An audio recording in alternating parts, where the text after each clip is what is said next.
Good morning, good morning. It's great to stay up late. Good morning to you. Good morning. So I'm recording today's episode on my Canon G7X Mark III.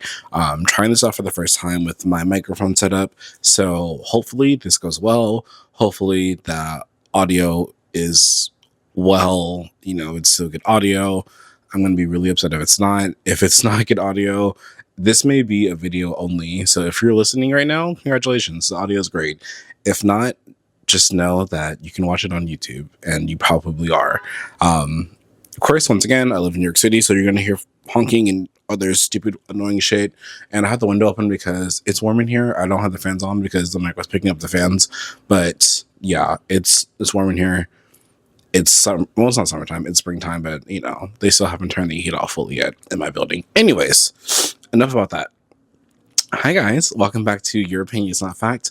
My name is Yona. I'm your host, and last week I took off because I wanted to 86 myself. I was like, this is my 13th reason. I was feeling really just like I was feeling like a plastic bag in the wind. I was feeling like Katy Perry up in space for 11 minutes. I was feeling not the best. So I didn't feel like I wanted to record. I had a lot to say, but I just couldn't bring myself to sit in front of my camera, my iPhone, and record anything. So yeah, per usual, you already know what time it is. We have our handy dandy podcast book here with us. If you're listening, tap, tap, tap, tap, tap, tap, tap, tap, tap, tap, tap, tap. We have our podcast book. Hello, hi. And if you're watching, then you already know, you see it. So lately, the one thing I can't even get into my fucking spiel, because one thing about hot weather in any city, people are gonna ride their fucking motorcycles, their little electric bikes and shit. People are gonna honk. They get so fucking irritable and irritating, and they're just like me. And I'm like, bitch, it's fucking summertime. You see, I can't even fucking complain, right? Because bitches are outside my window. I live on a busy street in Brooklyn, and they're just honking. And I'm like, shut the fuck up. You're not going anywhere. You're not going any faster by honking and complaining. You're not. Like, you live in a city where there's barely any fucking turn lanes. Like, you just gotta kind of fucking wing it. People walk across the street without a care in the world. Shut up. If you don't want to drive, then call a fucking car or get on the train.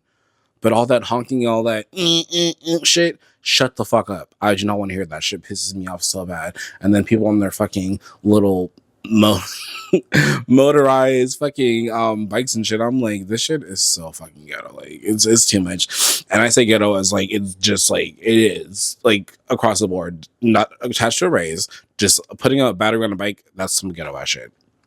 Anyways, so lately I have been watching The White Lotus. Yes, I have been watching White Lotus. Well, I finished it actually. I finished all 3 seasons.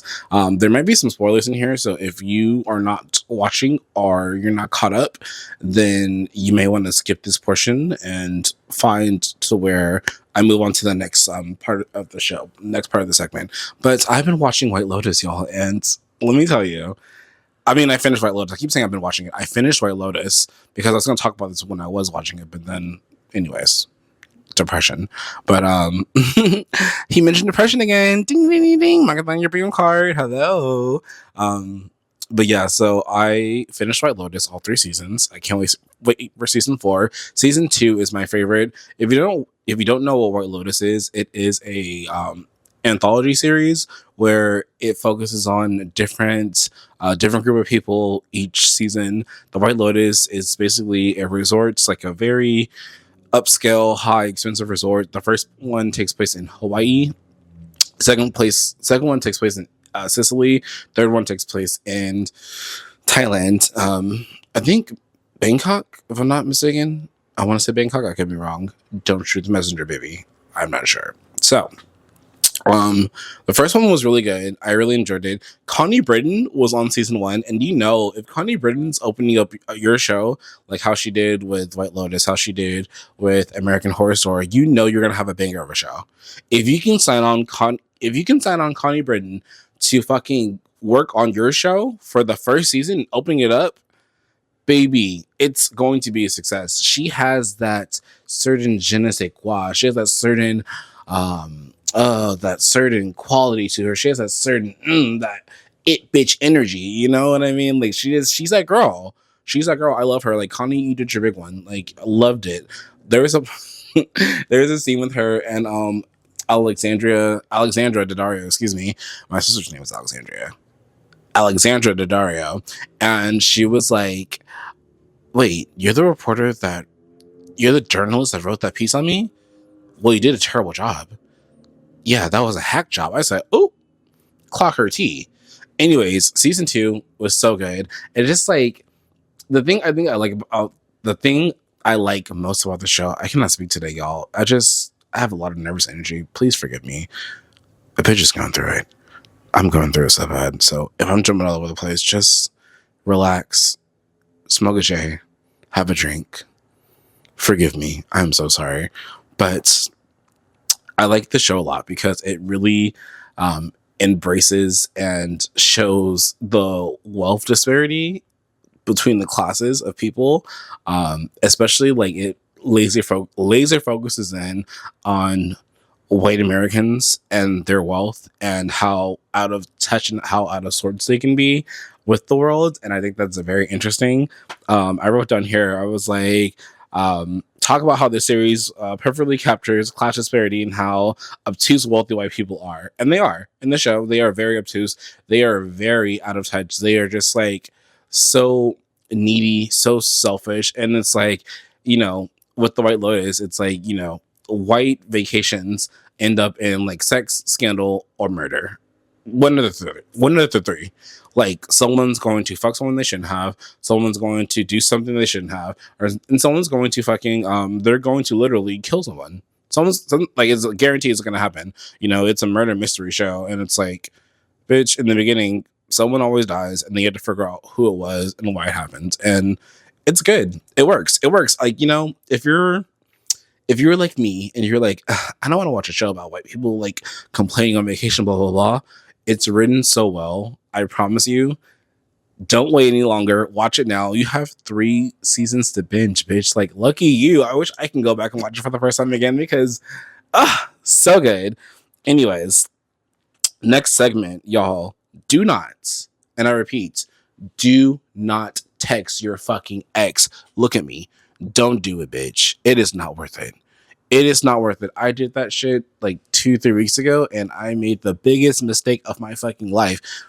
Well, pause. That's an exaggeration. That's an exaggeration. I'm sorry. I'm lying.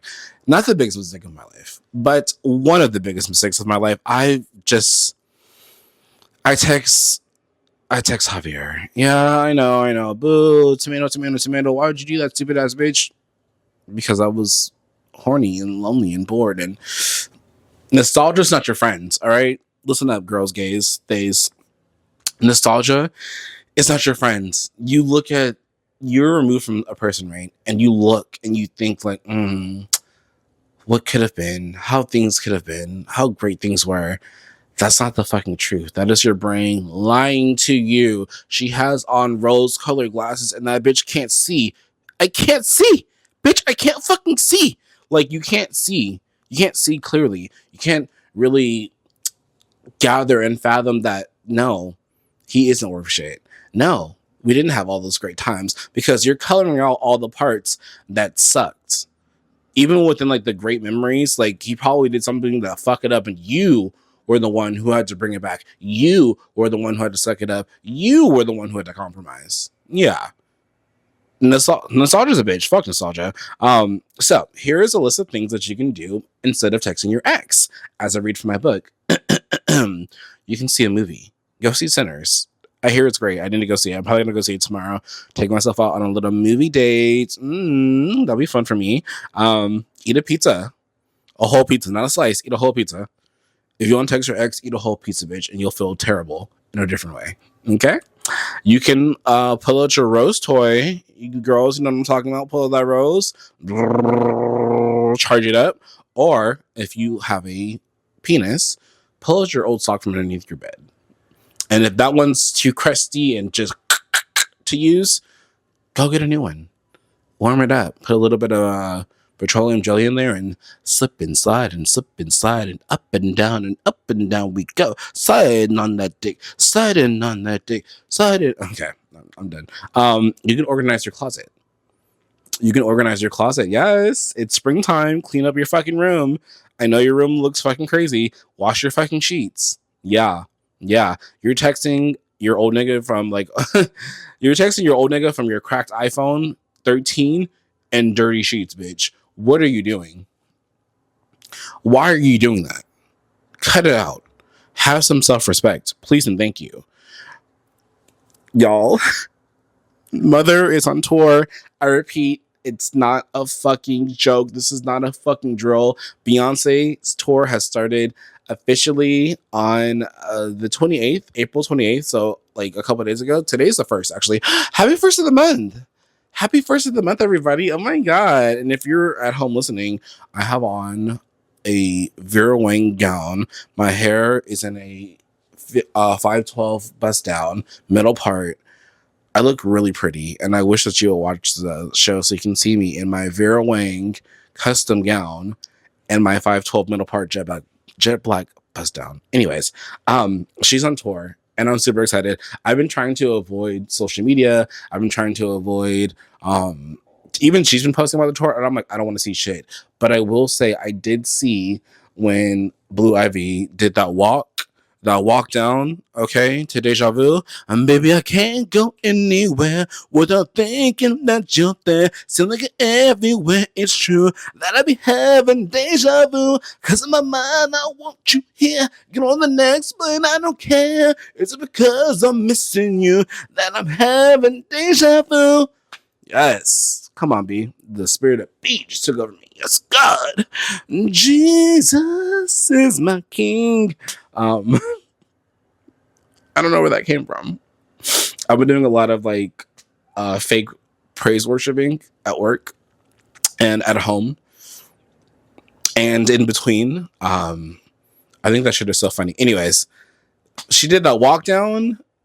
Niece killed it. She did the dance. Oh my goodness, she's so cute. Something in my mouth. She's something in my mouth. Hello. But she's so cute. She's such a good dancer. She's so like she's just like long. She's gonna be so tall too. Like you can tell she's gonna be tall because her arms are long, her legs are long. I'm like, girl, you're gonna be like a stallion. You're gonna be like 5'11", 6 feet. Watch. Like she's gonna be tall like her daddy. Watch. I'm telling you. Clock it. Between 5'9" and 5'11". Watch her be that tall. But like I was saying, so cute. Rumi was there and Beyonce was singing to her and Beyonce was holding Rumi and then Blue Ivy was holding them both and I'm like, I'm not gonna cry. I'm not gonna do it. I'm not, y'all. Like, but I just love, first of all, I love Black women from infinity to infinity, from our babies to our elders. I love y'all for real. We are locked in, sisters. Woo! And the first Black family, I mean, well, yeah, the first Black family, you know, Beyonce's family, and then the Obamas are like the second Black family, but that's a whole nother tirade that I'm not going to get into today. Moving right along to one of my favorite people to talk about in the world, you already know who it is, Benito Antonio Martinez Ocasio. Bad Bunny, love him. I had to remember his name. I was like, wait, what's the order of his name? But I should know this because we're married. You guys, me and Benito are married. Can you see my ring? Yeah, bitch. Hold on, let me make it focus. Hold up. Focus. Yeah, look at that. We're married. He gave this to me last night. It's so pretty. Wait, I think I'm holding it too close to the camera. There we go. There it is. Yeah, we're married, bitch. Eat a bag of dicks. It's my man. Okay, let me refocus. Not only with the camera, but what I was saying. So he is on he's on the May 2025 Vogue Mexico and Latino America magazine. He's on the cover of that. And I watched his interview. It's so cute. I love how he's just opening up about like his inspirations and his childhood and his dreams and his fears and his wants and how he wants to do things and how he wants things to look moving forward and just like believing in himself and believing in our marriage and our love. I love him. Stop. I said I wasn't going to cry. You guys, I'm literally tearing up. He did say in his interview that his latest album, Debí tirar más fotos, debí tirar más fotos de cuando te tuve, debí darte más besos de brazo la vez que pude. He said that album was inspired by the I'm looking at my notes, so San Sebastian Street Festival he went to in January 2024. And he went there, anonymously. He went dressed up in a costume and like a mask, I believe. If I was translating right, he went like, he went to feed off the energy, to feed off like the crowd, to feed off the vibe. And like it inspired him and like made him like, wow, these are my people. These are our stories. I have the platform. I'm going to tell the story. Just so you know, I will be in Puerto Rico not only in August to go see him, but I will be going back to Puerto Rico in Puerto Rico. I'll be going back in January to go to this festival in 2026. I wrote down in my notes 2025, but I'm like, we're literally living in 2025, which is so scary. Like, which we're living in the future. But yeah, I'll be there January 2026. It is in Old San Juan. I wrote down some stuff about it. It's in Old San Juan. It's usually like 4 days, like Thursday, Friday, Saturday, Sunday. Like a weekend in January that they pick for 4 days. It seems really, it's like art festival, music, eating, drinking, paella. Can I roll my R's? Paella. Hey, hey. I get on the mic and start singing like I'm Beyonce, bitch. Please. But yes, so I will be going there. I'm super excited. I love everything about him. He has another shoe line dropping in July with Adidas. I have the ballerina ones, but I'm not wearing those right now because I want to keep them cute. I'm hard on shoes. Listen, once I start wearing shoes, I wear them down, bitch. I am very hard on shoes. Like, once I'm like, oh yeah, I'm going to wear these, it's over. OVER, sister, over. Okay? Dunsky. So I'm like, I need to keep these in the box for as long as possible. Probably not going to wear them till I get to Puerto Rico in Agosto to see Bad Bunny at their concert. Thank you. I have a very important announcement though, you guys. Hear ye, hear ye. Come all, come one, come none. I'm going on a man cleanse. I'm going on a nigga cleanse. I am over it.com. I am so tired of giving my beautiful, precious 110-pound East African body to these brutes. I'm tired of them. They do not deserve me. You do not deserve my sweet, soft voice and my petite breasts and my small frame. You don't deserve me at all. Like, you niggas deserve less than trash. You deserve less than piss on a hot July day in New York City, in Manhattan, bitch. You deserve less than that. Yeah, y'all are the fucking worst. Like, none of my niggas are hitting the same. I have some notes here, obviously. I keep saying that, but, I have to get my thoughts down because, as you see, I get distracted easily. I think I might be a little bit on the autism side. Not sure. It might be a little bit of ADHD. I know I have depression and anxiety, so I'm just like, it's not too far-fetched to think that, you could also be a little bit like Donnie from the Wild Thornberries, bitch. I don't fucking know. Don't judge me. But yeah, so like I said, I am done spin the block with these niggas that I have been spin the block with for a while. Usually it's fun. It hasn't been lately. It's been less than fun. It's been the opposite of fun. It's been hellish. It's been scary. It's been disgusting. It's been dark. It's been the bane of my existence. It's been so many things that I don't want it to be. Like, it's just, I don't know how to describe it other than eating glass and drinking bleach. That would be the closest thing I can describe what I've been feeling with these niggas. I need a nigga with ambition, okay? A nigga with hope. A nigga who loves to spend on a baddie like me. I'm a bad bitch. Like, spend your money on me. I don't want to have to be, the man in the relationship when it comes to money all the time. It's like, you should at least have a fucking job.